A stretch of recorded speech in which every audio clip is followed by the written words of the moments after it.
કે તમારે આવડા રે ધીંગાણા નો ખેલવા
ભાગડતા પડગલી વાગી જાઓ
આખો બહુ મોટો છે. હું એક દિવસ ઘડી યાદી કરાવું પણ મને યાદ આવે છે ઓલો કાદુ મકરાણી હતો તો મુસલમાન પણ ખાનદાન બહુ હતો સાહેબ. માંડલપરના મકરાણીને રાત રોકાતો એટલે જુનાગઢ સામે બારવટું હતું એમાં માંડલપરના મકરાણી ફાતમાએ કાદુ મકરાણીનો હાથ ઝાલ્યો.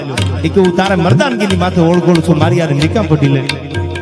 એટલે માંડલપરના મકરાણીની ફાતમાનો હાથ મુકાવી દીધો કાદુ મકરાણીઓ. એ કે હું કાદરબક્ષ જુનાગઢ સામે બારવટે નીકળ્યો છું, કોઈની બેન દીકરીની આબરૂ લેવા કાદુ નથી નીકળ્યો સાહેબ. આના રાહડા લખાય હે હે કરીને હામાં ઉભા રહી જાય ને પાવૈયા કુદી ફીર ન થાય. એવા ડુંગરે ડુંગરે કાદુડાના ડાયરા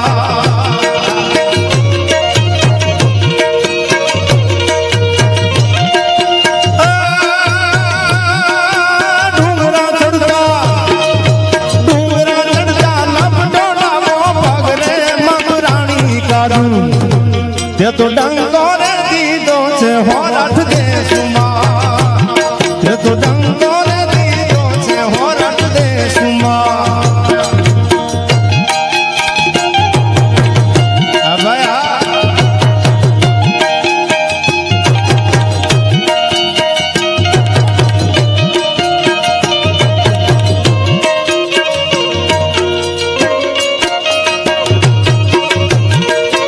અને બોલું છું સાહેબ, જોગીદાસ ખુમાણની વાત એક નહીં પણ ગરાસિયા રાજપૂતોએ કાઠીને ઘણો ટેકો દીધો છે ભાઈઓ. એના હજારો દાખલા છે. અને વાવડી રામવાળા માટે આ બે કડી યાદ આવે.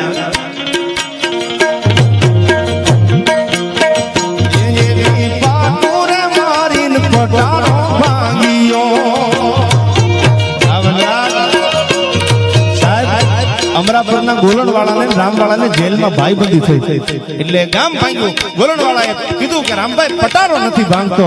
અરે તારી ભલી થાય, તારી ભલી ગોલણભાઈ, હું વાવડી રામ છું એમ કરીને ડાબા પગે માર્યું ઠમુભાઈ. હા શું કહે છે?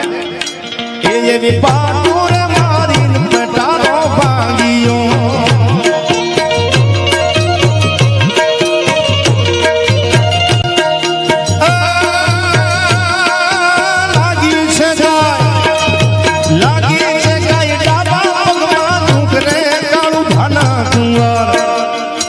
આવડા રે બારવટા નો ખેલવા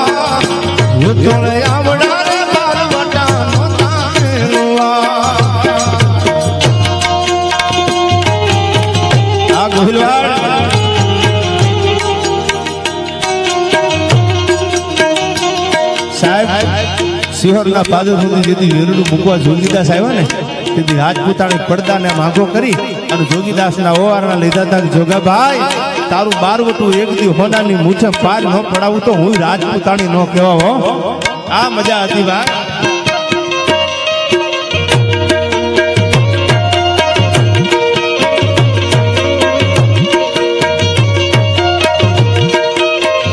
અને બીજી વાત મને યાદ આવે છે સાહેબ, જામનગર જામ સાહેબ અને અડધું સિંહાસન ખાલી કરી, આ વાંચીને બોલું છું, કોઈ દંત કથા નથી, પુરાવા સાથે બોલું છું. અડધું સિંહાસન ખાલી કરી અને પાળિયાદના દરબાર નાંગ ખાચર ને બેહાડતા ગાપા નાંગ બેહો આયા. એટલે કોઈ કીધું બાપુ તમે તો જામનગર દરબાર છો અને આ તો 12 ગામડીનો નાનો એવો ધણી છે.